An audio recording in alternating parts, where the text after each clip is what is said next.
اب گارنٹی واقعی وہ آرٹیکل 6 ہے اس کا کبھی امپلیمنٹیشن نہیں ہوا، جب ہوا تو اس کے بعد بدل گیا، تو یہ گارنٹیز کیسے اس کے اندر آ سکتی ہیں؟ ایک بات، اور دوسرا صدر صاحب کے استثناء کے حوالے سے ہو یا فیلڈ مارشل کے استثناء کے حوالے سے ہو، یہ بات تو ہو رہی ہے، اور کانسٹیٹیوشنل کورٹس کے بعد کیا آپ کو لگتا ہے سپریم کورٹ جو کہ ایک فیئر ہے بہت زیادہ وکلاء کے اندر کہ اس کی بھی کوئی ایفیکٹونیس نہیں ہے، تو کیا نظام جو ہے وہ تسلسل کے ساتھ چل پائے گا، چلے گا اسی طرح سے؟ شکریہ اسما۔ دیکھیے جس طریقے سے یہ پاس ہوئی ہے نا امینڈمنٹ، اس میں اس کی 49 شکیں تھیں، کتنی تھیں؟ 59 اور ایک ایک شک پہ ووٹنگ ہوئی۔ مجھے تو یہی سمجھ آتا ہے کہ اس کا مقصد یہ ہے کہ ایک ایک شک پہ بحث بھی ہو، اور ضروری نہیں ہے کہ پوری امینڈمنٹ کے جو ہے وہ ایک ساتھ ہی ساری پاس ہو جائے، اس میں کوئی اچھی چیزیں ہیں کوئی بری چیزیں ہیں، اور ہم اس پہ بات بھی کر سکتے ہیں۔ میں بالکل کلیئر ہوں میرے خیال میں کون سی چیز اس میں ہونی چاہیے تھی، کون سی نہیں ہونی چاہیے تھی، لیکن اس کی باری نہیں آئی۔ اور یہ کہنا کہ جی ہم نے 2 دن میں بحث کرائی اور 50 لوگوں نے بات کر لی، یہ کوئی نہیں ہوتا۔ جو ابھی ساتھ بات کر رہے ہیں کہ جو 18ویں ترمیم تھی، آپ نے بتایا 9 مہینے بحث ہوئی ایک ہی چیز پہ، that's the way to do it۔ اب اس میں 243 میں اچھی چیز ہے، اچھا جی ان کو ایک یونٹی آف کمانڈ کر دی ہے، ہمیں پتہ ہے اس کے لیے ٹائم کم ہے کیونکہ خطرات بہت زیادہ ہیں، بحث ہو سکتی تھی اس پہ۔ لیکن جو عدلیہ کے ساتھ ہوا ہے اس پہ تو ڈیفینیٹلی بحث ہونی چاہیے تھی۔ یعنی کانسٹیٹیوشنل کورٹ بڑی کئی ممالک میں ہے، لیکن کیا ان ممالک میں ایگزیکٹو جو ہے وہ اپوائنٹ کرتا ہے چیف جسٹسز، یا یہ کہ جج کو ٹرانسفر کرنے کی پاور جو ہے وہ ہونی چاہیے؟ تو بہت سارے ایسے معاملات ہیں جس میں عدلیہ جو ہے وہ کمزور کی گئی ہے۔ میرا یہ صرف اس میں ماننا ہے کہ ہمارا جو پروسیس تھا اس پروسیس سے مجھے تو یہ لگتا ہے کہ مقصد یہ نہیں تھا کہ نظام کو مزید بہتر کیا جائے، مقصد یہ تھا کہ جو کچھ ہم نے کروانا ہے وہ ہم کروا دیں۔ آئینی طور پر لیگلی پروسیس پورا ہوا ہے، لیکن اخلاقی طور پر جو ہے وہ پورا نہیں ہوا، اور میرے خیال میں دکھ کی بات ہے۔ اور اسی لیے اور اتنی بڑی جماعت کو نہ بیچ میں لینا، پاکستان تحریک انصاف کو باہر آ، لیکن پی ٹی آئی کی پالیٹکس پہ آپ کو کوئی دیکھیں وہ تو کلیئر ہے، میں فیصل بھائی سے میں اگری کرتا ہوں، بھائی اگر تو آپ نے اپوز کرنا ہے تو آپ آئیں اب جا کے ان کے خلاف ووٹ ڈالیں، سیدھی بات ہے جو آپ کر رہے ہیں۔ اگر آپ نہیں ڈال رہے تو آپ ایک آسان راستہ کر رہے ہیں کہ جو بوائیکاٹ کرنا۔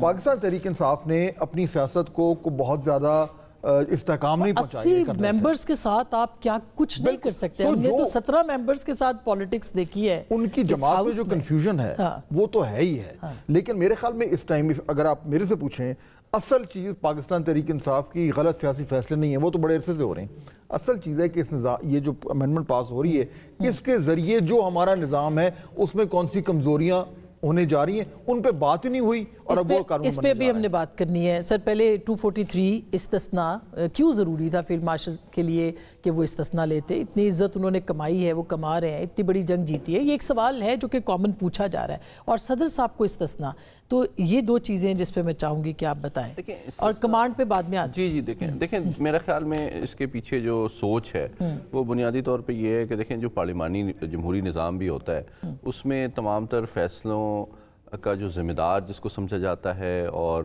عوام کے سامنے جو اکاؤنٹیبلٹی کا جو پہلو ہے، پلس ان کی نمائندگی کا پہلو ہے، وہ وزیر اعظم اور کیبنٹ ہوتی ہے بیسیکلی، اور وہ عوام کو اکاؤنٹیبل بھی ہوتی ہے اور آنسریبل بھی ہوتی ہے، اور ہر 4-5 سال کے بعد ان کو ایکسٹینڈ کرنے یا ان سے جان چھڑانے کا اختیار عوام کے پاس ایک جمہوریت میں ہوتا ہے۔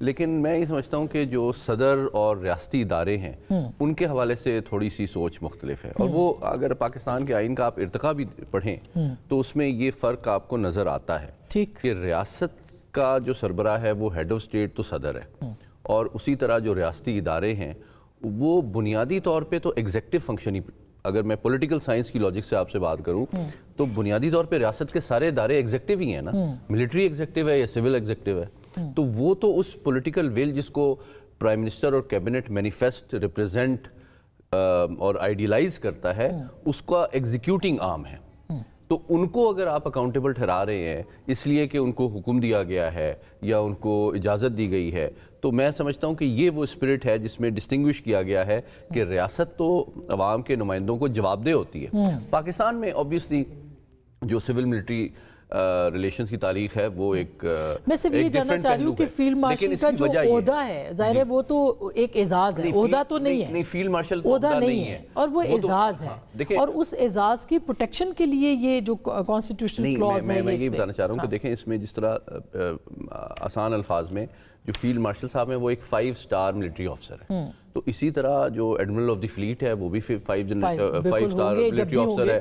اسی طرح جو martial of the air force ہے وہ بھی 5 اسٹار کی وہ پاسبلٹی رکھی گئی ہے. اس کو ایک اور کانٹیکس میں سمجھنا ضروری ہے. اس کا مطلب یہ نہیں ہے کہ آرمی کو جو ہے باقی 2 سروسز کے اوپر کمانڈ دے دی گئی ہے, یہ سمجھنا ضروری ہے. اس کا کانٹیکس جو ہے, ہم چونکہ زیادہ تر ہمیں عادت بھی ہے اور تاریخ بھی ہے کہ ہم اس کو سول ملٹری ریلیشنز کے کانٹیکس میں دیکھتے ہیں, لیکن حقیقت یہ ہے کہ جس طرح سینکڑوں سال میں جنگ کا ارتقا ہوا ہے اسی طرح کمانڈ سٹرکچر اور ڈاکٹرنز میں بھی ارتقا ہوا ہے. فاضل صاحب کے ساتھ ہم نے کئی دفعہ اس پہ بحث کی ہے کہ اس دفعہ جو مئی میں جنگ لڑی گئی تھی یہ میں سمجھتا ہوں انسانی تاریخ میں ایک یونیک جنگ تھی. یہ 7-8 ڈومینز میں سائملٹینیسلی لڑی گئی تھی. یہ جنگ صرف عاصم منیر صاحب نے نہیں لڑی تھی, یہ جنگ صرف ایئر مارشل سدھو نے نہیں لڑی تھی, یہ پاکستان کے 7-8 ڈومینز نے سائملٹینیسلی لڑی تھی. اس کے بعد یہ احساس ابھرا, اور پھر ابھی اس وقت جو ایکسرسائزز بہت ہائی لیول کی بھارت بھی کر رہا ہے وہ اپنے فورس پوسچر کو اور ساتھ ہی ساتھ اپنے کمانڈ سٹرکچر کو بھی ریفائن کر رہا ہے. وہ آلریڈی انٹیگریشن کی طرف جا چکے ہیں, امریکہ, برطانیہ. اچھا ایک اور کانٹیکسٹ امپورٹنٹ ہے, آپ دیکھیں پولیٹیکل سسٹم آپ کا جو مرضی ہو, کمیونسٹ پارٹی رول کرتی ہے چین میں, وہاں بھی سینٹرلائزڈ ہے. تو پارلیمنٹری ڈیموکریسی دنیا میں بہترین کون سی سمجھی جاتی ہے؟ برطانیہ کی, تو وہاں بھی چیف آف ڈیفنس سٹاف ہے. امریکہ میں جو ایک چیز میں صرف بتانا چاہوں گا, امریکہ پوری دنیا کو 100 سے زیادہ اس کے بیسز ہیں پوری دنیا میں, اس کی کمانڈز ہیں. ان کے جو سروس چیف ہوتے ہیں آرمی, ایئر فورس, نیوی کے, وہ صرف ٹریننگ کے, لاجسٹکس کے, فائنانس کے اور اکوپمنٹ پرووائڈ کرنے کے ذمہ دار ہوتے ہیں. لیکن جو جنگ لڑی جاتی ہے اس کو ایک پروجیکٹ کی طرح, جو مثلا سینٹ کام کا ایریا ہے, اس کے اندر جو سینٹ کام کا چیف ہوگا وہ ایک پروجیکٹ پلان کرے گا کہ جناب مجھے اتنے جہاز چاہیے, مجھے اتنے شپس چاہیے, مجھے اتنی سیٹلائٹس چاہیے. یہ تو پیورلی دفاعی اعتبار سے ہے نا. تو ابھی بھی جو جنگ ہے ہم اب اپنے سٹرکچر کو چینج کر رہے ہیں, ہم اپنی ڈاکٹرن کو آلریڈی چینج کر چکے ہیں. آسما, ہم اس وقت مشن اورینٹڈ وارفیئر پہ جا رہے ہیں بجائے کہ ہم سروس اورینٹڈ. یہ ایئر فورس نے اپنی جنگ لڑنی ہے, آرمی نے اپنی لڑنی ہے, نیوی نے اپنی لڑنی ہے, اس طرح نہیں ہوگا. اس کی انٹیگریشن اور آخری بات, اس کا فائنینشیل ایسپیکٹ بہت امپورٹنٹ ہے. بھارت 9 گنا زیادہ آپ سے دفاعی بجٹ ہے, آپ اس سے tank for tank, aircraft for aircraft compete کبھی بھی نہیں کر سکتے. تو آپ سینرجی کے ذریعے ایفیشنسی, ٹریننگ, اکوپمنٹ, ان چیزوں میں بھی لائیں گے. اور آخری بات جو بہت امپورٹنٹ ہے, نیوکلیئر کے حوالے سے بھی اس میں ایک چیز واضح کی گئی ہے کہ جو نیوکلیئر کمانڈ ہوگی وہ سی ڈی ایف کی ریکمنڈیشن کی بنیاد پہ اپوائنٹ پرائم منسٹر ہی کرے گا, جو کہ ابھی بھی اسی طرح ہی ہے. تو اس میں ایک ڈسٹنکشن دی گئی ہے اسٹریٹجک معاملات کو کنونشنل سب کنونشنل سے. تو اس کا مقصد کوئی سول ملٹری ریلیشن میں تو اس وقت تبدیلی نہیں آ رہی, لیکن جو سروسز کے درمیان سنرجی اور کوارڈینیشن ہے اس کو بہتر بنایا گیا ہے. میں آپ کو ایک چیز آپ کے توسط سے بتانا, میں صرف امپورٹنٹ سمجھتا ہوں. دیکھیں آپ کو یاد ہوگا ہماری ایئر چیف اور آرمی چیف سے فرینکلی اس پہ بات بھی ہوئی کہ آپ نے کیسے اس کو پلان کیا. تو مجھے آرمی چیف نے خود بتایا کہ جناب یہ میری جس دن میزائل حملہ ہوا ہے پاکستان کے اوپر 10 مئی کو, میری رات 12 بجے سے لے کے صبح 10 بجے تک ایئر چیف سے 97 ٹیلی فون کالز ہوئی ہیں.